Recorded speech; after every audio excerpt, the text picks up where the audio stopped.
चला तर सर्वांच्या शेतातल्या तुरीच्या शेंगा ह्या काढणीला आलेल्या आहेत. कुणाकुणाच्या तर काढून मार्केटला सुद्धा गेल्या आहेत. पण आमच्या घरच्या तुरीला अजून हिरव्याच शेंगा आहेत. म्हणून म्हटलं चला याची मस्त भाजी तुमच्यासोबत शेअर करूया. त्यासाठी काय करायचं आहे, सर्वात आधी हिरव्या तुरीच्या शेंगा आपल्याला तोडून घ्यायच्या आहेत. त्यामधले दाणे काढून घ्यायचे. नंतर एका कढईत 5-6 हिरव्या मिरच्या भाजून घ्यायच्या. त्यामध्येच तुरीचे ओले दाणे भाजून घ्यायचे. नंतर एका मिक्सरच्या भांड्यामध्ये भाजलेल्या मिरच्या घालायच्या. 4-5 लसूणच्या पाकळ्या, थोडंसं जिरं आणि कोथिंबीर घालून आपल्याला याची छान पेस्ट बनवून घ्यायची. नंतर त्या पेस्टमध्येच आपल्याला भाजलेले तुरीचे दाणे घालायचे आहेत. चवीपुरतं मीठ घालायचं आणि पाणी घालून याची छान बारीक अशी पेस्ट बनवून घ्यायची.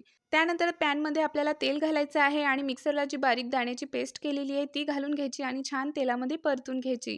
सोबतच थोडीशी हळद घालायची, चवीपुरतं मीठ घालायचं आणि गरजेनुसार त्यामध्ये गरम पाणी घालायचं आणि छान मिक्स करून याला एक उकळी काढून घ्यायची. तर इथे मस्त तुरीच्या ओल्या दाण्यांची भाजी बनवून तयार आहे. मस्त बाउलमध्ये सर्व्ह करायचं आणि चॅनलला सबस्क्राईब करायचं.